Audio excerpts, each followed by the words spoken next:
বাংলা নববর্ষের বিকালে বসিরহাটে সন্দেশখালী কানমারি মোড় থেকে রাজবাড়ী পর্যন্ত রাজ্য বিধানসভা বিরোধী দলনেতা শুভেন্দু অধিকারী ভোট প্রচারে বেরিয়ে বসিরহাট লোকসভা বিজেপি প্রার্থী রেখা পাত্রকে নিয়ে প্রায় 4 কিলোমিটার পদযাত্রা করেন।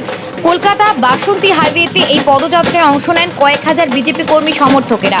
পদযাত্রা শেষ হয় রাজবাড়ী বাস স্টপে এসে, সেখানে একটি পথসভা করেন বিজেপি নেতা শুভেন্দু অধিকারী, বিজেপি প্রার্থী রেখা পাত্র, রাজ্য বিজেপির মহিলা মোর্চার সভানেত্রী অর্চনা মজুমদার সহ একাধিক বিজেপির নেতা ও কর্মীরা।